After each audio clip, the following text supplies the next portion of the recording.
Hello everyone, welcome to my new blog. आप सभी का स्वागत है मेरे इस नए ब्लॉग में। जो कि आज का ब्लॉग जो है ना, मैं आप लोग से शेयर करूंगी अपने पुराने वाले घर का रेंट और नए वाले घर का रेंट में कितना डिफरेंस है। और जो मेरा बिजली बिल है पर यूनिट मेरे को कितने रुपए देने पड़ते थे पहले वाले घर में, पुराने वाले में, और नए वाले में कितने देने पड़ते हैं।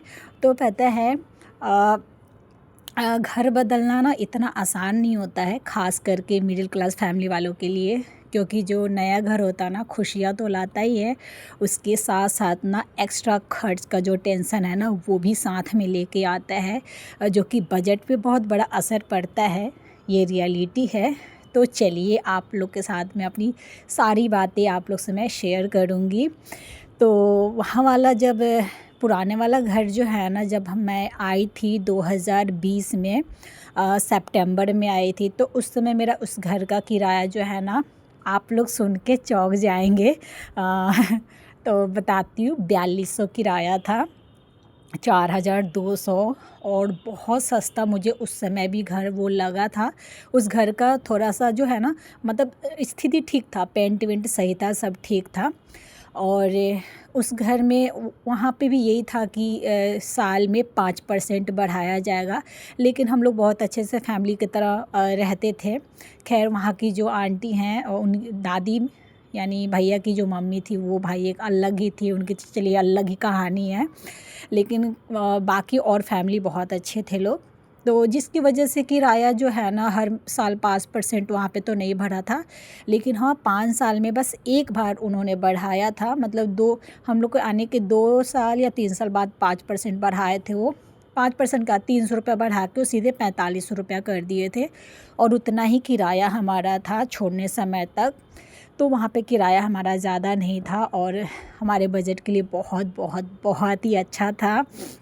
लेकिन नए वाले घर ने तो भाई, जब मैं सुनी तो भाई मैं उसी समय मना कर दी थी कि बाप रे, इतना नहीं, मेरा तो बजट पूरा ही हिल जाएगा। प्लस बिजली बिल भी बहुत ही महंगा मतलब मुझे लगा। क्योंकि जो पुराने वाले घर में बिजली बिल जो था ना, हम 7 रुपये यूनिट देते थे, और यहाँ पे उससे एक्स्ट्रा मुझे देना पड़ा, मतलब हर चीज़ मुझे एक्स्ट्रा देना पड़ रहा है। तो चलिए रेंट का बात करते हैं। तो जब ये वाला घर मैं देखने आई तो पहले मतलब नज़र में मुझे पसंद आ गया। क्योंकि हॉल बड़ा था, बड़ा सा रूम था, किचन भी ठीक है, और बाथरूम सबसे बड़ी बात है कि अंदर फ्लैट के अंदर है, मुझे बाहर नहीं जाना पड़ेगा, और स्पेस भी अच्छा था। तो एक नज़र में मुझे पसंद आ गया था। फिर हमने किराया उनसे पूछा तो एक तो अंकल वैसे स्ट्रिक्ट नज़र आते हैं।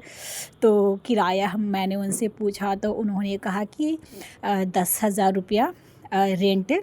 तो सुन के तो भाई मुझे लगा कि होने वाला नहीं है भाई, इतना कहाँ से मैं दूंगी यार, कैसे दूंगी, तो पूरा ही मेरा बजट की बैंड बजा देगा। लेकिन फिर क्या हुआ ना कि जिसके थ्रू ये हमें घर मिला था, तो वो मेरे हस्बैंड के रिलेटिव में ही पड़ते हैं, चचेरी फूआ सास के देवर लगेंगे। तो फिर हमने उनसे ये तो बोले इतना किराया लगेगा। फिर हम घर चले गए तो फिर उनसे बात किया हमने, तो मैंने कहा कि इतना तो हम लोग को बहुत ही ज़्यादा बजट हो जाएगा, और उनको पता था कि हमारा रेंट पहले वाले घर का कितना था। तो उन्होंने कहा कि ठीक है भाभी, हम चाचा से बात करेंगे। फिर बात की, उसके बाद जो है ना कम करवाया गया। तो कम जो है ना 8,000 मेरे इस घर का रेंट है। फिर भी वहाँ से यार दुगना रेंट है। लेकिन ज़्यादा नहीं है, ये नहीं है कि 8,000 रेंट ज़्यादा है, लेकिन मेरे लिए ये ज़्यादा है। क्योंकि कहाँ 4500 और कहाँ 8,000 रुपया। और एक मिडिल क्लास फैमिली के लिए, प्राइवेट जॉब के लिए इतना एक ही बार बढ़ जाना, 2,500 लगभग जो है ना रेंट वेंट बढ़ गया मेरा। तो थोड़ा सा वो हो जाता है, अनबैलेंस हो जाता है। लेकिन वही बात है ना कि आपको हर चीज़ नहीं मिल सकता है ना, कहीं ना कहीं तो कॉम्प्रोमाइज़ करना पड़ेगा ना। तो खैर, घर तो मुझे पसंद आ गया था। फिर भी मैंने अपने हस्बैंड से बोला कि देखिए, मैं नहीं चाहती थी कि मेरी वजह से, क्योंकि मैं ही हमेशा बोलती थी कि दूसरा घर ले लो, दूसरा घर ले लो, मेरे को दिक्कत होता है सोने में, ये वो बाथरूम में। पर ये भी था कि यार उनको ज़्यादा मेंटली प्रेशर नहीं देना है, उनको ज़्यादा परेशान नहीं करना है। तो मैं उनसे आराम से पूछी रात को कि देखिए, अगर हर महीने, 1 महीने की बात नहीं है कि 1 महीना आप दे देंगे रेंट 8,000 तो काम वो हो जाएगा, क्योंकि हम जाएंगे तो फिर तुरंत तो खाली करेंगे नहीं, इतने सामान है, बच्चे बड़े हो गए, बार बार रूम खाली करना बहुत बहुत ज़्यादा स्ट्रेसफुल रहता है रे बाप। इस बार तो मैं जान गई। तो मैंने बोला कि देखिए अगर मैनेज कर पाइएगा तो ठीक है, ले लेते हैं, और अगर मैनेज 2,500 का नहीं 3,000 का कर पाइएगा तो थोड़ा सा इससे छोटा, थोड़ा सा वैसे एरिया में ले लेते हैं, क्योंकि एरिया के हिसाब से भी जो है ना रेंट बढ़ता है और घटता है। तो जिस एरिया में हम रहते हैं ना, तो ये नया एरिया है, नया एरिया बसा हुआ है, और आसपास में जितने भी अच्छे अच्छे स्कूल हैं ना आसपास में ही है हमारे यहाँ पे जहाँ पे हमारा घर है। आयुष का डीएवी है, बहुत सारे संत कैरेंस है, संत माइकल है, सब स्कूल आसपास में ही है। तो इस वजह से भी मेरे ख्याल से यहाँ का रेंट थोड़ा सा है। तो मेरे हस्बैंड बोले कि नहीं नहीं मैं कर लूँगा मैनेज। मैं 2-3 बार बोली कि सच में कर लोगे ना, ये नहीं कि फिर बाद में आपको दिक्कत हो। तो बोले कि नहीं मैं कर लूँगा। तो इस तरह फिर हमारा जो है ना, फिर हमने इस घर को ओके कर दिया। और फिर बाद में आया 2 चीज़ मेरे अंदर था कि 2 चीज़ पूछना है। वो 2 चीज़ ये था कि जो हर घर का ये रूल होता है, किसी घर का होता है कि 5 साल पे 10% बढ़ाना, या 1 साल बेच करके, या किसी घर मालिक 5% बढ़ाते हैं हर साल। तो हमने इनसे पूछा तो इन्होंने कहा 5% हर साल। उसके बाद में फिर बिजली बिल हमने पूछा, तो यहाँ पे पता है बिजली बिल कितना था यार। बिजली बिल सुन के तो मैं तो शॉक्ड हो गई कि ओ माय गॉड ऐसे कैसे होगा। बिजली बिल ये 10 रुपये यूनिट बोले। तो मैंने कहा कि रहने दो, इतना महंगा नहीं होने वाला है। तो फिर वही उन्होंने बात किया, जो हमें रूम दिलाए। तो फिर बोले भाभी ठीक है 9 रुपये, वो मान गए। तो 1 रुपये यूनिट यहाँ भी कम हो गया, लेकिन फिर भी वहाँ से तो एक्स्ट्रा ही था। और इस तरह जो है ना फाइनल हो गया। और फिर कॉल आया कि घर मालिक जिसके थ्रू हम घर ले रहे थे उनके थ्रू मुझे कॉल आया मेरे हस्बैंड को कि 2 महीने का एडवांस वो किराया लेंगे। मैंने कहा कि यार ये कैसा भाई रूल है, हर जगह तो 1 महीने का किराया रूल होता है, किराया होता है एडवांस, और यहाँ 2 महीने का। तो अब उनका रूल है तो रूल है, अब क्या कर सकते हैं।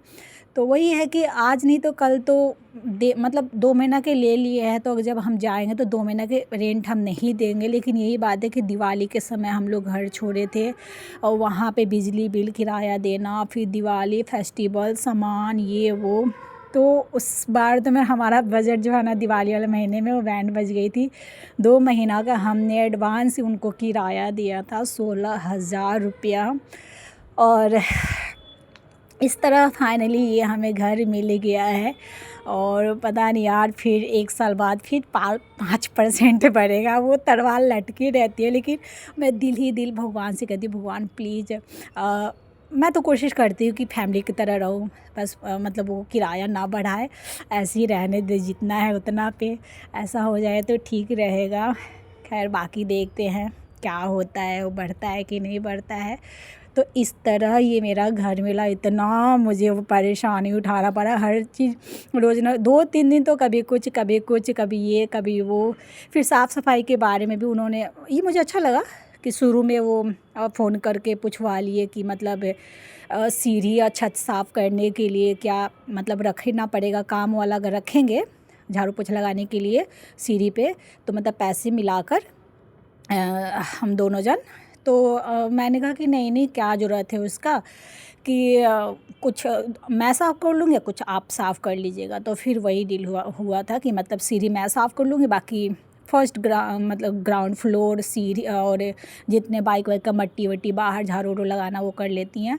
और छत का जो है ना, छत वैसे उतना गंदा होता नहीं, मेरे बच्चे तो निकलते नहीं हैं।